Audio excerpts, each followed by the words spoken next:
Hi. Did you know that poverty in Puerto Rico can be closely related to all this influx of federal funds as per transfer payments? This capsule is going to address that hypothesis, and I will document for you why I am saying that maybe all these transfer payments have taken all this stimulus for Puerto Rico to aspire to a better job, a better business, and to really pull yourselves from your bootstraps to feed your family and to pay for your health benefits, pay for your homes instead of always depending on the federal government or even the local government on transfer payments. The first graph that I am depicting for you indicates all these columns in orange are the transfer payments that have been taking place or Puerto Rico has received since 2000 through 2020, which is the last or the most recent year we have from the national accounts in Puerto Rico.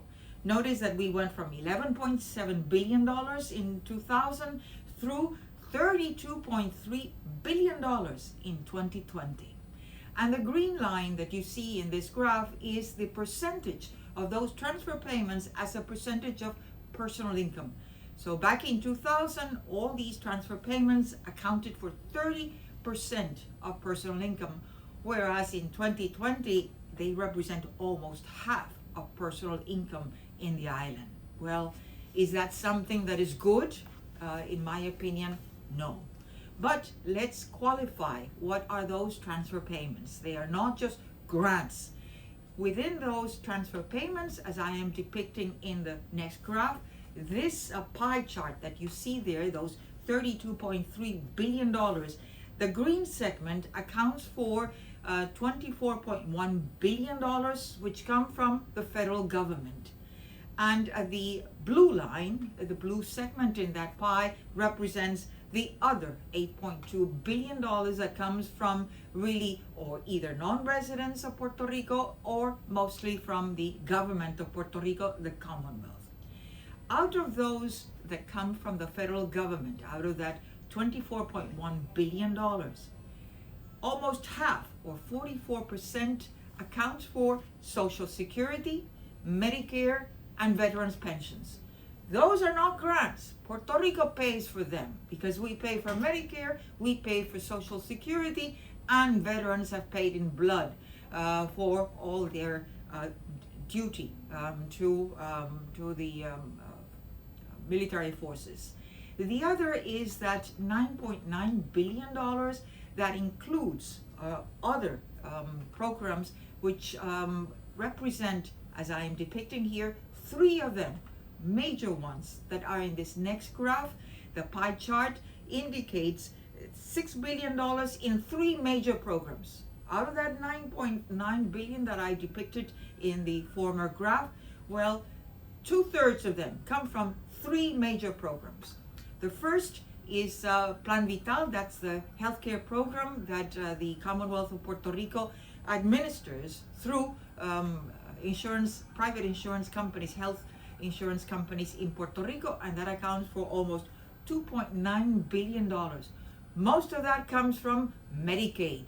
True, Puerto Rico is not at the same level as in the States, but it does receive a hefty allocation of Medicaid that really is financing a lot of the healthcare plan in the island. That represents about 49% of that $6 billion of these three major programs. The second one is nutritional assistance. That's $2.3 billion, better known as the food stamp program, and that's 39% of that $6 billion. And then it's housing assistance, Section 8 and other rent assistance programs that represent $730 million that came into Puerto Rico in 2020. That's about 12% of these three major programs. Well, the question after all this documentation of the graphs is, have these transfer payments assisted Puerto Rico in reducing poverty? Well, this next graph is an indictment on economic development and an indictment on the progress to reduce and eliminate poverty in Puerto Rico. The three columns depict 2000, 2010, and 2020, and that's the percentage of the population that lives below poverty level as defined by the US as a percentage of total population in the island. So as you see there hasn't been too much of a trend in the last 2 decades, from 44% back in 2000, 44.6% in 2000 through 43.5% in 2019, which is the latest that we have regarding that percentage of the population living below poverty. And there's a huge number of children in families who are living below the poverty level. If we were to look at back in 1970, what was the percentage of the population that was living below poverty level? Well, it was 64%. So you would say, hey, 64% back in 1970, 5 decades forward, then we have reduced that to almost 44%. So we've made progress of 20%. The problem is that there were 1.6 million people living below poverty level back in 1970. You know how many are still living below poverty level in 2019? 1.4 million. Only 200,000 people have been left out of the poverty level. They have progressed out of that. That's about 12.5%. But since this is a percentage of the total population, remember that back in 1970, Puerto Rico's population was 2.5 million people. So dividing the percentage, that 1.6 million people living below poverty by 2.5 million population gave you that 64%. However, in 2019, we have 1.4 million people, but the population had increased from 2.5 to 3.1, almost 3.2 million. So the population increased 23%, whereas the population living below poverty only declined 12%. So naturally, this percentage is a bit deceiving because we have not made too much progress. So I think many of these federal funds, even though well-intentioned, they have taken away that fire in all of us. The ones that they were present back in the 1960s, when Puerto Rico did not have so much access to all these transfer payments, and people had only 2 goals. They get educated and they work. They work with work ethics.